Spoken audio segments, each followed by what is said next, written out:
You're watching WMAR2 News.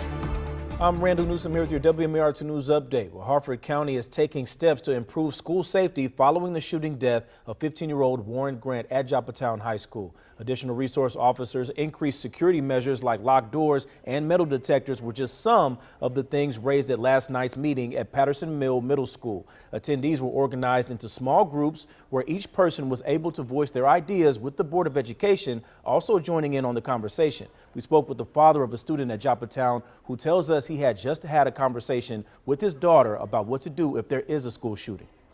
We get texts, emails, and calls when things are going down, but we need a more effective way to get that communication out there.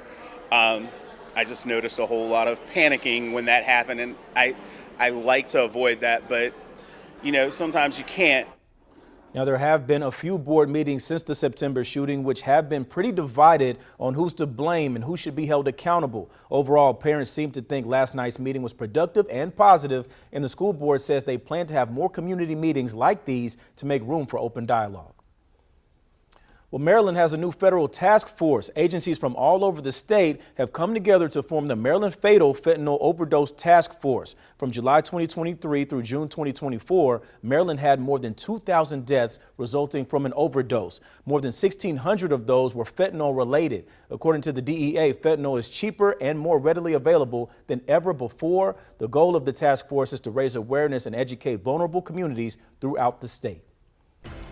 There are only 2 days left to cast your vote early. So far, more than 877,000 Marylanders have already had their ballots accepted, which accounts for more than 20% of the eligible voters in the state. More than 568,000 cast their ballots at early voting centers, and while nearly 500,000 people have mailed in their ballots, only around 309,000 have been accepted.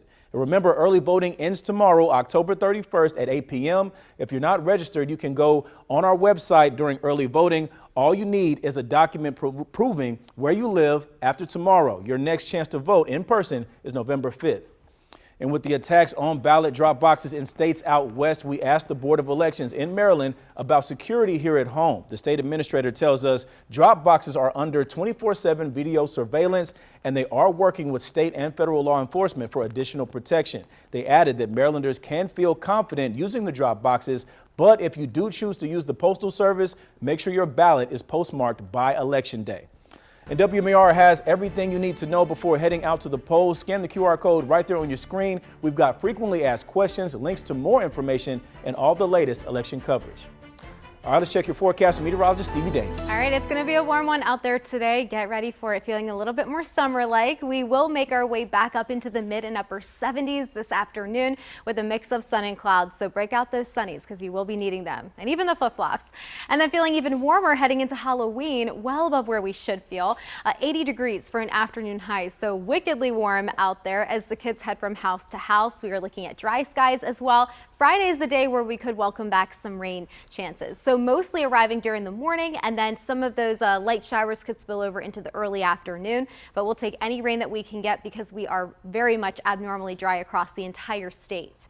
But looking at this weekend, we will be falling in the temperature department. Don't forget to turn your clocks back 1 hour before heading to bed on Saturday night as daylight saving time comes to an end. Randall? Thank you, Stevie. All right, guys, you'll find the latest on the top stories of the day by going to WMAR2news.com. And for news and weather while you're on the go, make sure you download our app.